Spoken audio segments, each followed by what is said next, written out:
Po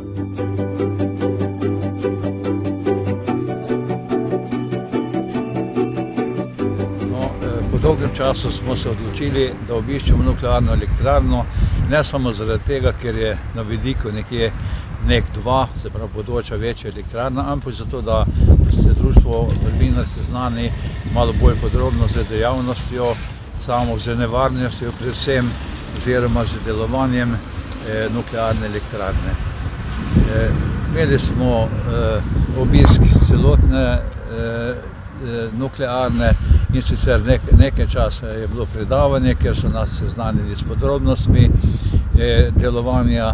Potem smo si ogledali nuklearno od vsakega dela, od zgradbe do zgradbe, tako da smo dobili občutek, kakšna elektrarna to sploh je. No, predstavili so nam odpadke same, se pravi prvič, da so odpadki, ki jih proizvaja nuklearna elektrarna, zelo majhni, se pravi, da so manj nevarni, kot si ljudje mislimo, ko nasplošno slišimo besedo nuklearna elektrarna, ker se te izrabljena goriva in nizko in srednje radioaktivni odpadki shranjujejo v zelo stisnjeno, tako da čim manj prostora zavzemajo. Seveda so pa to za visoko radioaktivne odpadke, pa so posebne procedure, ki so še posebno važne, da ne pride do kakšne nesreče.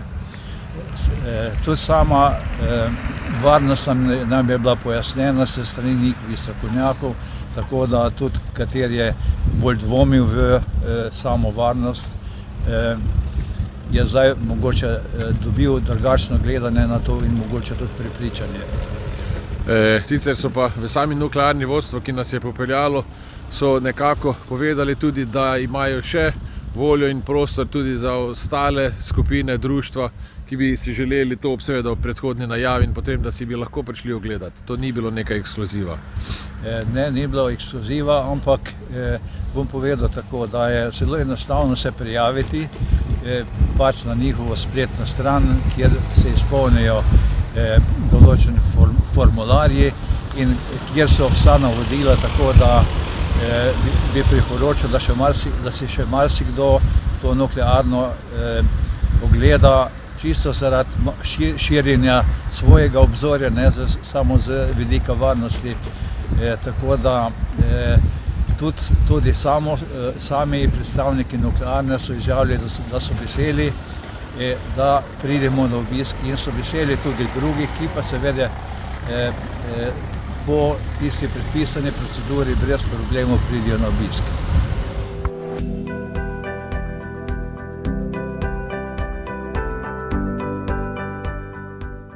Leto 2022 je bilo še vedno malo pod vplivom korone in nekatere aktivnosti nismo mogli speljati tako, kot smo si zamislili.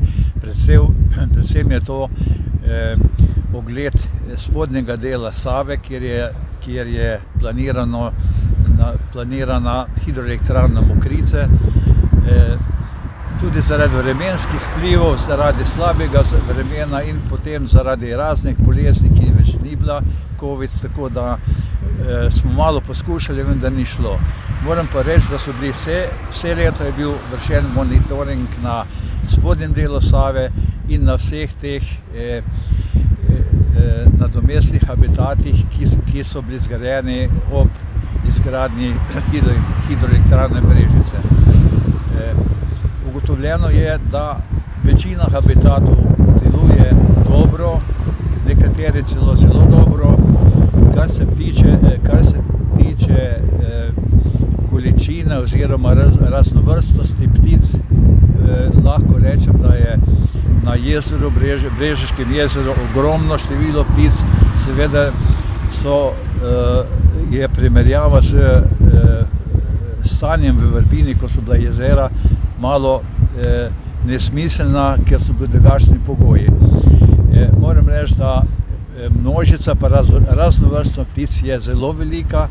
V prejšnjem času so pa ptice tudi gnezdile, kar pri tem sedaj precej pogrešam.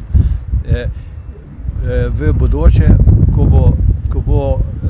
ko bosta delovala Habitat 1 in 2, to je blizu Reslanda, Krško oziroma Vrbina, bo situacija drugačna in upam, da bo tudi več gnezdenja in drugih vrst, ki smo jih bili vajeni v vrpinskih gramoznicah.